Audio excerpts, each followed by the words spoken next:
अनय साहित्य क्लासेस की आज की कक्षा में मैं एक नए हल प्रश्न पत्र को लेके आई हूं, जो कि चयन बोर्ड द्वारा व्यंजन संधियों का प्रारूप कैसे पूछा जाता है, व्यंजन संधियां किस प्रकार से चयन बोर्ड उलझाता है संधियों में, आइए उसको हम लोग सुलझाते हैं।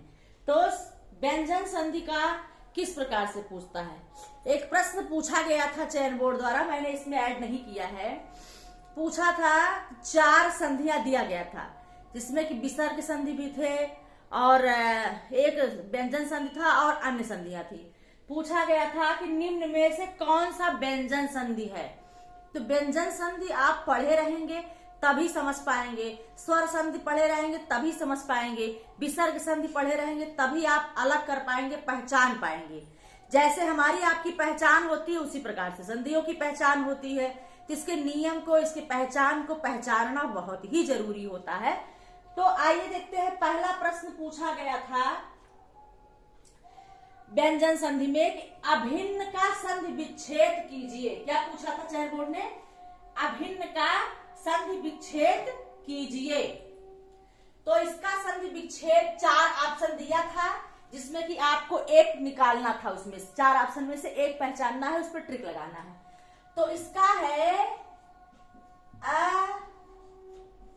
अभित धन ना, अभित धन ना। चूंकि यहां ता आता है जब, तो इसी वर्ण का 5वां वर्ण हो जाएगा। क्या आएगा? 5वां। यदि ता मतलब इसके पहले वाले का च ट त पा के बाद कोई अनुस्वार अनुनासिक आता है तो उसी वर्ण का 5वां हो जाएगा। मैंने व्यंजन संधि में आपको पढ़ाया है। तो ये अभित धन ना का क्या बनेगा? अभिन्न। जब ये नियम आप जाने रहोगे तभी आप अभिन्न बना पाओगे, नहीं तो अभित में आप कंफ्यूज हो जाओगे। ता कैसे आएगा? यहाँ तो ना है। क्योंकि ऑप्शन भी इसी तरह से आपके सामने रहेंगे कि पूरा आपको कंफ्यूज करने के लिए पूरा माहौल बनाया रहेगा।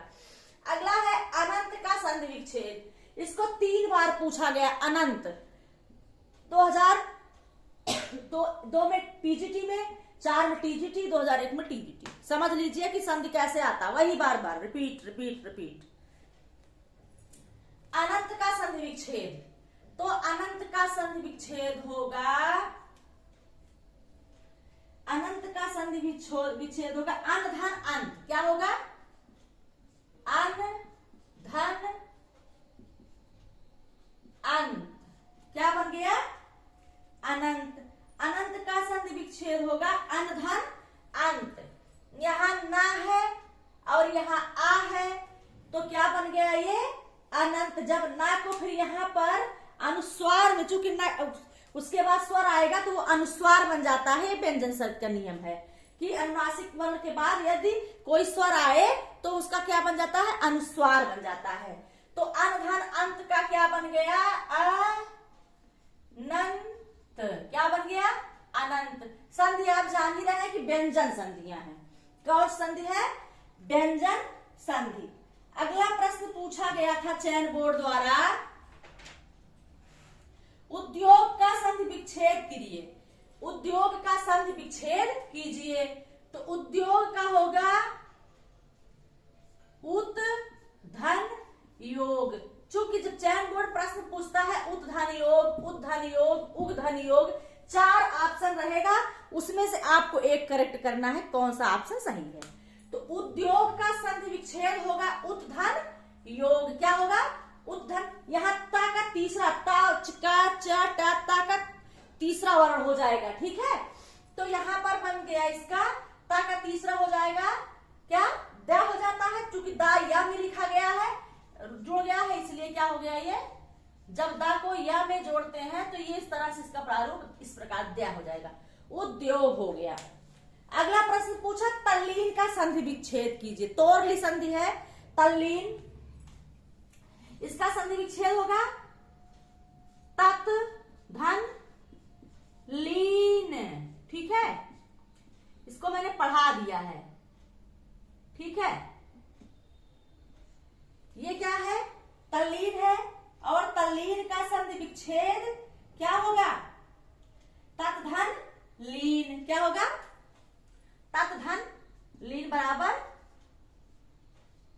तल्लीन, तत् धन तथा के बाद अगर कोई ला आता है तो वह उसी ला में बदल जाता है, तल्लीन हो गया। जगन्नाथ का सही संधि विच्छेद करने के लिए पूछा है, 2004 में पीजीटी पूछा है, 13 में टीजीटी पूछा है, जगन्नाथ में 2 बार रिपीट किया गया है और दोनों बार यही पूछा गया सही संधि है। तो इसमें पूछा गया संधियों के नाम दिए गए, 4 संधियों दिया गया ऑप्शन में थे, जैसे विसर्ग संधि है और व्यंजन संधि है, स्वर संधि है, अयादि है, दीर्घ है, या कुछ भी उसके 4 ऑप्शन आपको दे देगा उलझाने के लिए। तो आपको ये पता होना चाहिए जगन्नाथ क्या है, न विसर्ग है, न स्वर है, न यड़ है, न दीर्घ है, न गुण है। आप जानते हैं व्यंजन संधि है, तो यहाँ पर सही संधि क्या है जगन्नाथ? इसका हम आपको वो भी कर दे रहे हैं, विच्छेद भी, जगत धन्नाथ। यहाँ ता के बाद ना आया है तो ये उसी वर्ण के क्या हो जाता है, 5वें में अनुनासिक में बदल जाता है। तो ये हो गया जगन्नाथ, ये व्यंजन संधि है। कौन सी है ये? व्यंजन। प्रश्न पूछा गया तो दोनों में यही पूछा गया था कि कौन सा संधि है, दीर्घ संधि है, गुण संधि है, विसर्ग संधि है या व्यंजन संधि है। तो जगन्नाथ व्यंजन संधि है। अगला प्रश्न पूछा, उज्ज्वल का सही संधि विच्छेद कीजिए। उज्ज्वल का सही संधि विच्छेद कीजिए, ये पूछा गया चयन बोर्ड द्वारा। तो इसका होगा क्या? इसका सही संधि विच्छेद होगा उत धन ज्वल। चूंकि यहां पर ता के बाद अगर जा आता है या इस तरह से कोई वर्ड आता है तो उसके ता को तीसरे में ही बदल जाएगा, ज में ही हो जाएगा। तो उत धन ज्वल बराबर क्या हो जाएगा? उज्ज्वल। ये ता में जा हो गया, इसीलिए यहां ता आया था, ता के जा बन गया, तीसरे वर्ण में बदल गया। और फिर अगला प्रश्न इसी से पूछा गया, एक तो पूछा गया उज्ज्वल का सही संधि विच्छेद चुनिए। 4 ऑप्शन थे, आपको ये ऑप्शन मैंने चूंकि ऑप्शन हम नहीं दिए हैं, डायरेक्ट आपको हम प्रश्न बता रहे हैं। और अगला प्रश्न पूछा गया था उज्ज्वल में संधि है, तो संधि विसर्ग संधि है, व्यंजन संधि है, दीर्घ संधि है, गुण संधि है, अयादि है, यड़ है, कौन सी है? आइए देखते हैं। आप जानते हैं इसका विच्छेद होगा उत धन ज्वल, और ये कौन सी संधि है? व्यंजन। कौन सी है? व्यंजन। अगला प्रश्न पूछा था चयन बोर्ड ने, जगदीश का सही संधि विच्छेद कीजिए। इसका हो जाएगा जगत धन ईश। क्या हो गया? जगत धन ईश। जगत धन ईश किसका? जगदीश का। और